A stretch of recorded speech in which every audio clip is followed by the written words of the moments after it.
I learned about the airplane crash in DC when I started getting texts and calls from family and friends trying to make sure that I was not working the flight that had just collided with a helicopter and crashed into the Potomac River.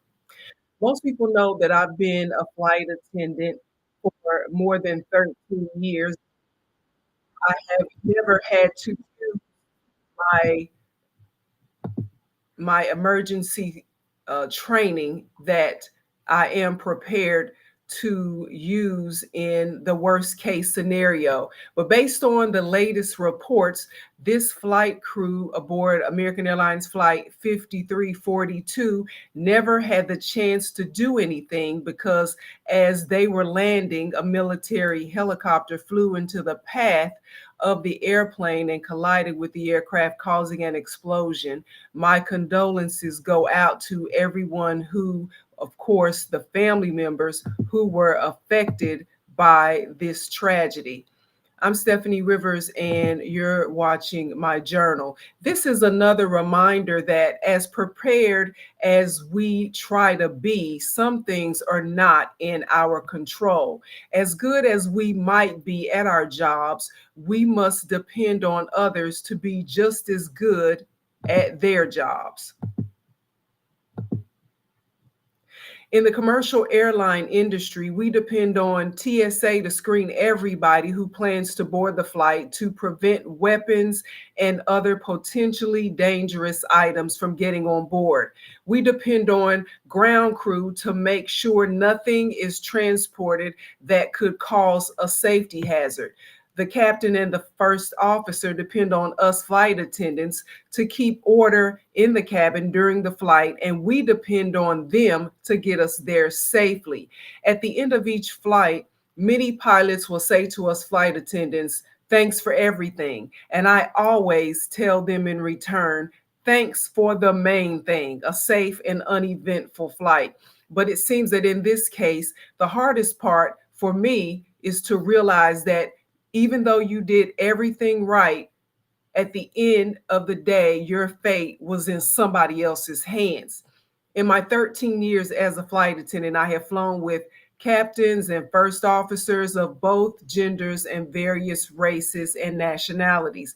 Each of them must acquire a certain number of flight hours and other written and practical requirements to be in command of a plane full of passengers.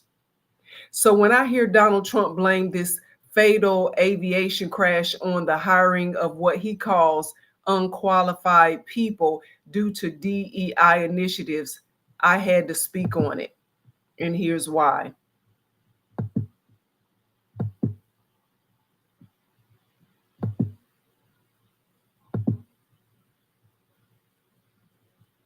If you haven't already, write be sure to like, share, and subscribe so that when I post new videos, you'll be the first to know. First, Donald Trump's current cabinet is full of people who are sorely unqualified for their positions, yet they're sailing through the approval process anyway. He should be the last person talking about how unqualified somebody else might be with his 34 felony convictions and a civil conviction for sexual assault. He needs to be sitting in somebody's prison right now. Secondly, it was Trump who is trying to gut essential federal government workers in his first week of his second term, sending out buyout letters to federal employees, giving them 1 week to decide to take the money and leave or eventually be fired, even without a clear understanding of how this could be a domino effect on the safety and well-being of other areas in the government. How could he know?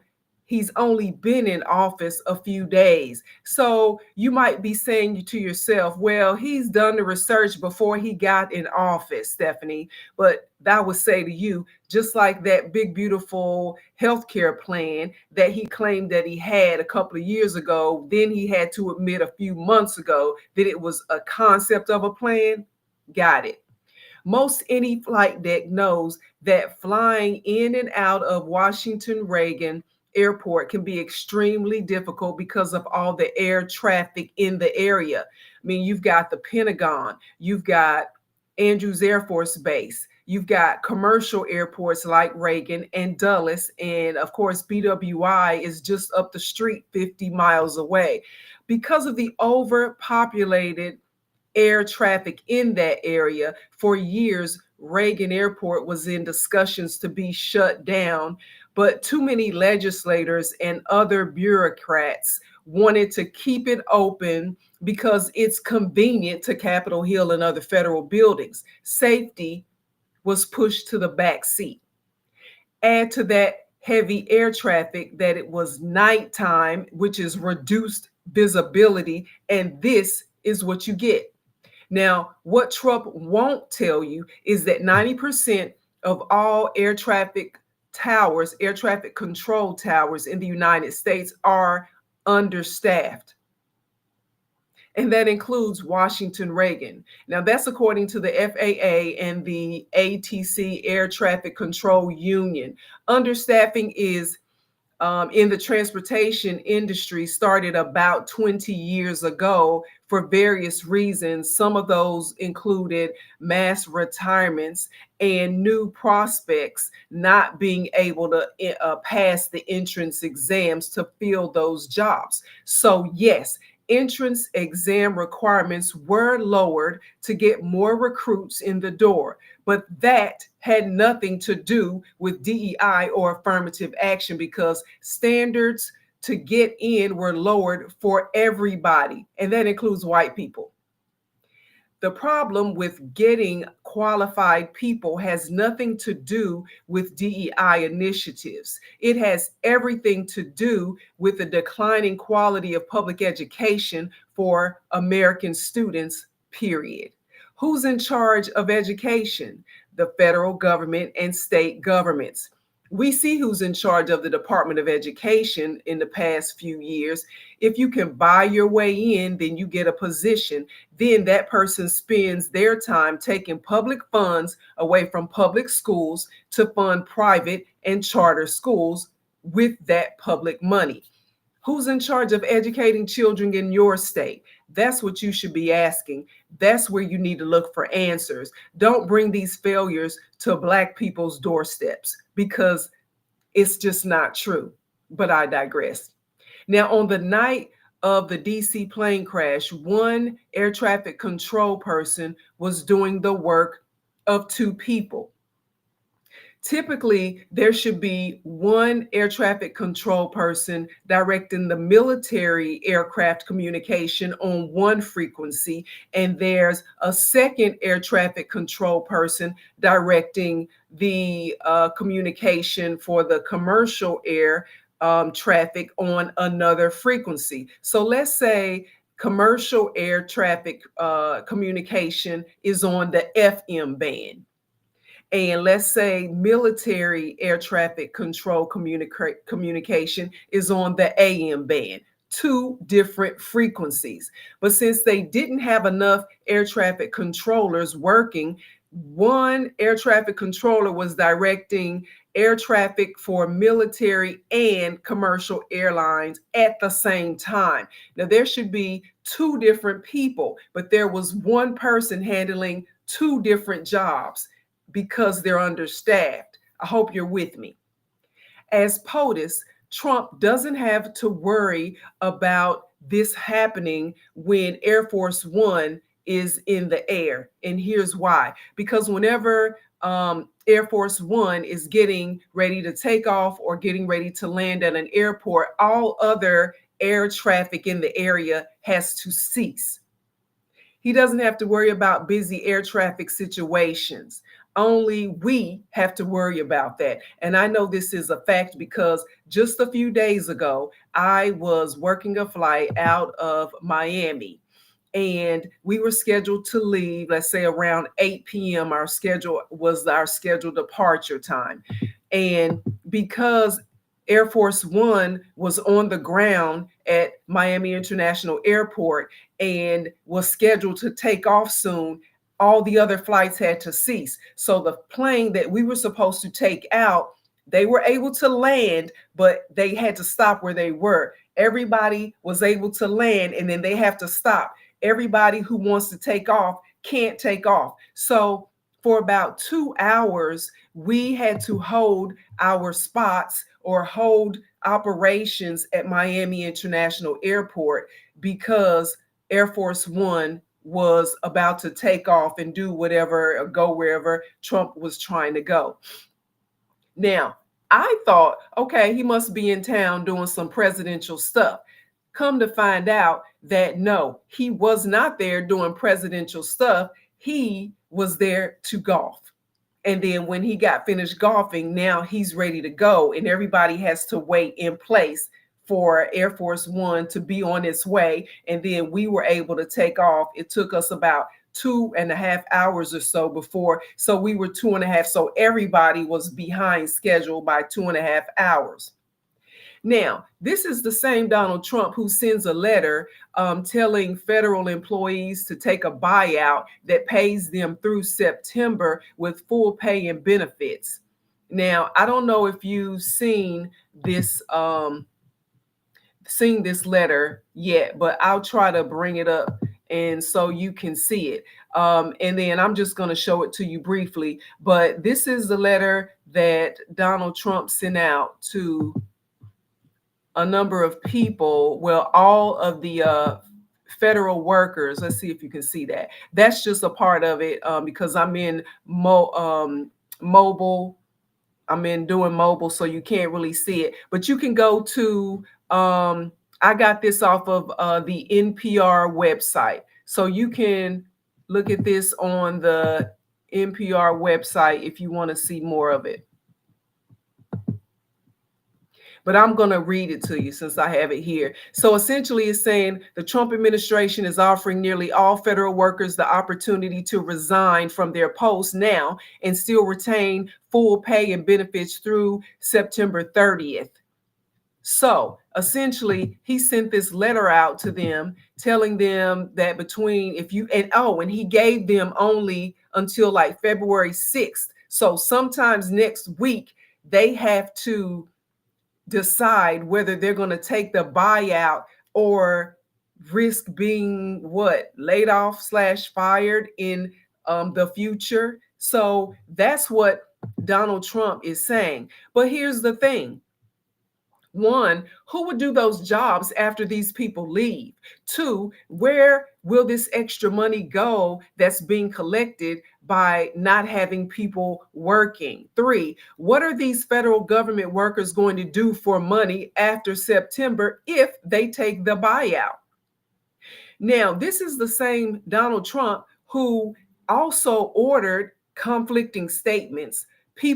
Federal government workers who are working from home, he ordered them to come back to the office to come to work. So which is it? Do you want them to take a buyout and not come back, or do you want them to come back? Now, he's the same. Also, the president of the United States is a federal employee. So he just got hired a couple of days ago, and within a week, he was on vacation in Miami going golfing. Make it make sense, people. Now, if you know anybody who received this type of letter, or you might be yourself and you work for the federal government, I've been told, and you might have been told already, be advised that they should be aware, you should be aware, beware before accepting this type of offer to walk away from a decades-long career based on some letter that you got from somebody working for a man who we know is a liar and a cheater for most of his life, okay? Because this stuff has to be approved by Congress. We might, and Donald Trump might make us want us to think he can just write some stuff and send out a letter and that's law or that's the way it is. But no, things have to be, there's an order to some stuff. There's an order to this. So before you say, okay, yeah, I'm going to take the buyout and walk away, it hasn't even been approved. It hasn't even been run by anybody. So don't just go off of this letter. If it is a legitimate offer from the federal government, then they might want to confirm you might want to confirm whether or not Congress is going to approve the buyout payments and confirm the details of the buyout.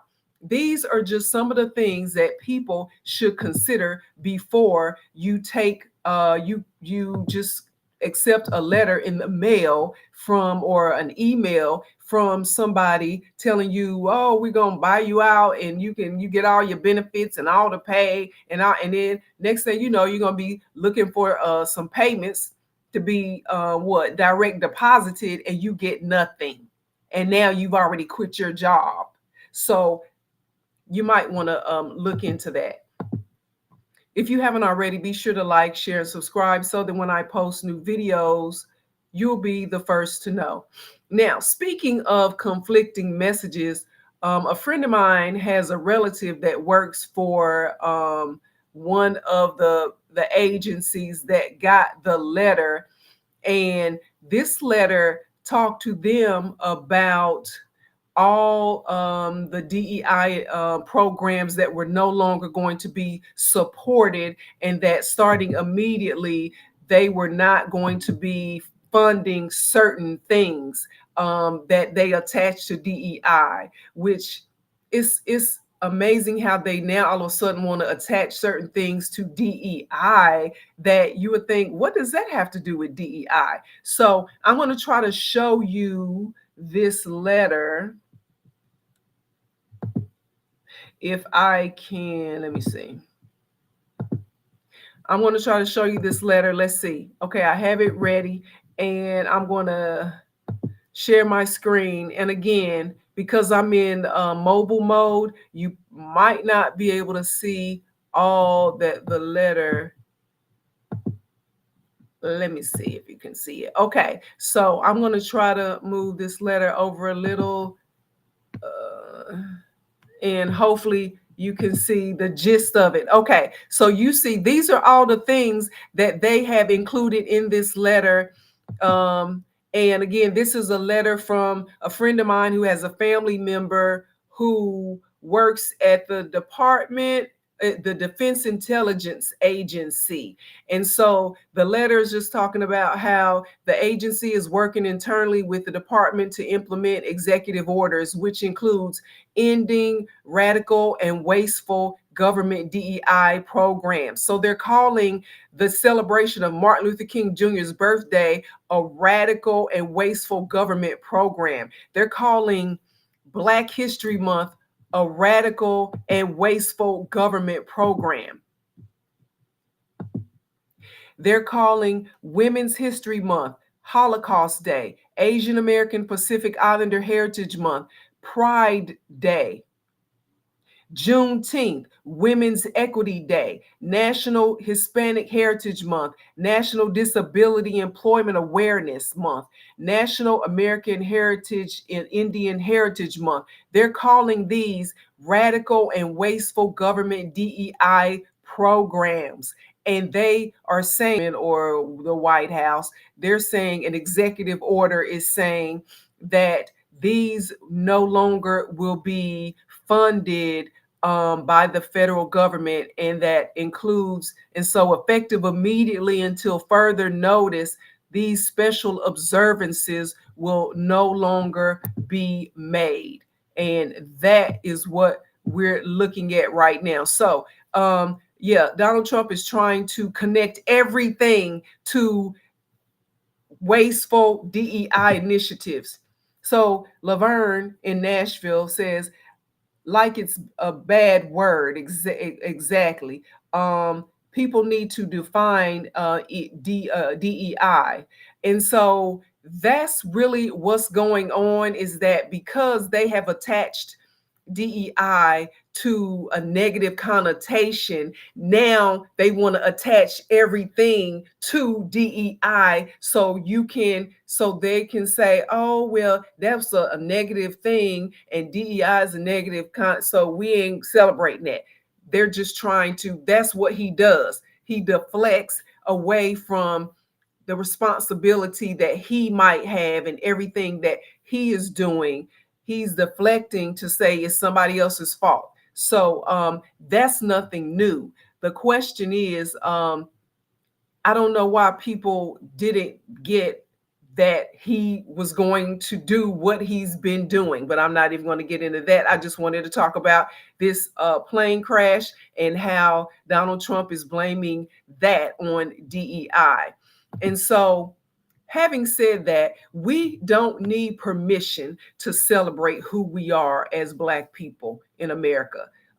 So, having said that, happy Black History Month to you. And don't just celebrate Black history, but create Black history. As my contribution to Black history, I'm the first Black woman in Texas to register a drone technology company. And the name of the company is TCB Drones. So I want to share this with you because last month I entered a contest, a national entrepreneur contest, whereby I want to brand my company. That's always a given. That's what my goal is as a proprietor of TCB Drones.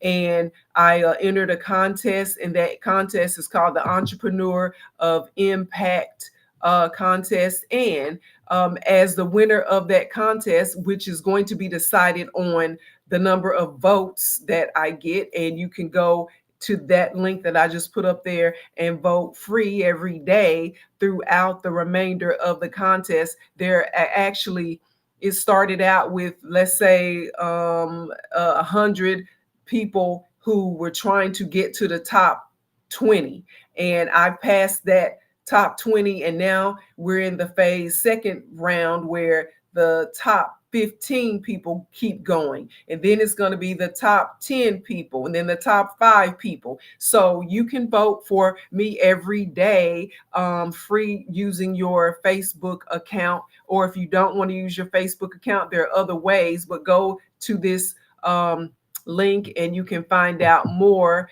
So I am vying to be crowned Entrepreneur of Impact for 2025.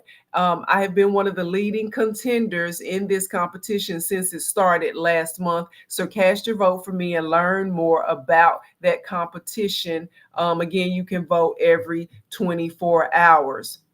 So when it comes to I know I felt a little disengaged from everything going on, because when you feel like all you can do, that you've done it, you're like, okay, y'all, I've done what I can, and you just move on.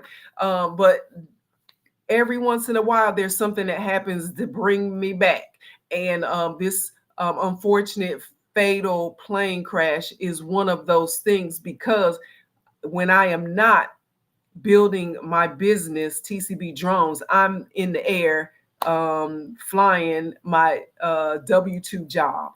And so I just, I always say it's one of the best jobs you can have if you got to have one.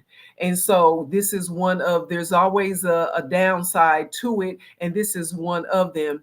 Unfortunately, your fate could be in somebody else's hands, because at the end of the day, I don't fly the plane, and I can't. It's just like being in a car. You can control your vehicle, but you don't know what other people are doing with their vehicles. And so, yeah. So just stay safe wherever you are. And remember about the federal government, the buyout letter. Make sure you know what you're doing, and your friends and family know what they're doing before they actually agree to do something like that, just because Donald Trump sends you a letter in the mail, okay? Or an email. Girl, dude, All right.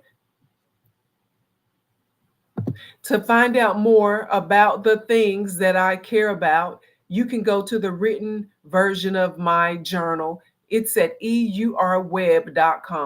Thank you so much, and have a